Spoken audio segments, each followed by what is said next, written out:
6 സ്വഭാവമുള്ള പെണ്ണുങ്ങൾ വീടിന്റെ ഐശ്വര്യം നഷ്ടപ്പെടുത്തുന്നവരാ. അള്ളാഹു നമ്മുടെ ഭാര്യമാരെയൊക്കെ കാക്കുമാറാകട്ടെ.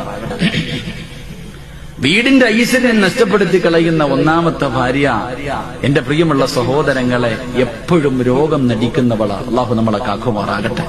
2, എന്റെ പ്രിയമുള്ള സഹോദരങ്ങളെ, രണ്ടാമത്തെ ഭാര്യ ചെയ്ത നന്മകൾ എടുത്തു പറയുന്നവളാ. ചെയ്ത നന്മകൾ എടുത്തെടുത്ത് പറയുന്നവൾ, അവള് നല്ലവളല്ല. 3, എന്റെ പ്രിയമുള്ള സഹോദരങ്ങളെ, മൂന്നാമത്തെ പെണ്ണ് ഭാര്യയും ഭർത്താവും കൂടെ വീടിന്റെ വെളിയിലിരിക്കുക. രണ്ടുപേരും ഇങ്ങനെ തമാശകളൊക്കെ പറഞ്ഞുകൊണ്ടിരിക്കുമ്പോ അയൽവാസിയായ ആമിനായും ഭർത്താവും കൂടെ വെളിയിലിട്ടിറങ്ങാ. ആ സമയത്ത് ഈ ജന്തു ഭർത്താവിനോട് പറയാ, ആണെന്ന് പറഞ്ഞ അങ്ങനെ ഇരിക്കണം, അങ്ങാരുടെ ബോഡി കണ്ടോ, ഇത് നിങ്ങളിങ്ങനെ നടക്കുക. ഭാര്യയും ഭർത്താവും വീടിന്റെ മുന്നിലിരിക്കുമ്പോ തന്റെ ഭർത്താവിനെ മുന്നിലിരുത്തിയിട്ട് മറ്റൊരുത്തനെ കുറിച്ച് അവൻ വലിയവനാ, അവൻ മറ്റവനാ, മറിച്ചവനാ, അങ്ങനെ ആകണം എന്ന് മറ്റൊരു ആണിനെ ആഗ്രഹിക്കുന്നവള് നല്ലവളല്ല. അള്ളാഹു നമ്മളെ കാക്കുമാറാകട്ടെ.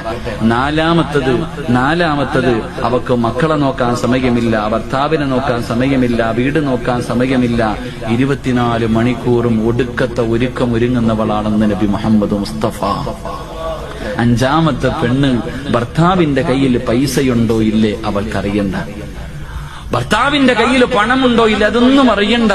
കാണുന്നത് മുഴുവനും വേണമെന്ന് പറഞ്ഞ് വാശി പിടിക്കുന്നവളാ. അല്ലാഹു കാക്കുമാറാകട്ടെ. 6ാമത്തെ പെണ്ണ്, എന്റെ പ്രിയമുള്ള സഹോദരങ്ങളെ, ഭർത്താവ് ശാരീരികമായി ബന്ധപ്പെടുന്നതിന് വിളിച്ചാ പറയും, ഞാൻ കുളിച്ചിട്ടില്ല, ഇനി അവൻ അങ്ങനാണ്, രോഗമാണ്, അത് വേണം, ഇതാണെന്ന് പറഞ്ഞിട്ട് ഒഴിയുന്നവളാ. അല്ലാഹു നമ്മുടെ ഭാര്യമാർക്ക് ഈമാൻ നൽകി അനുഗ്രഹിക്കുമാറാകട്ടെ.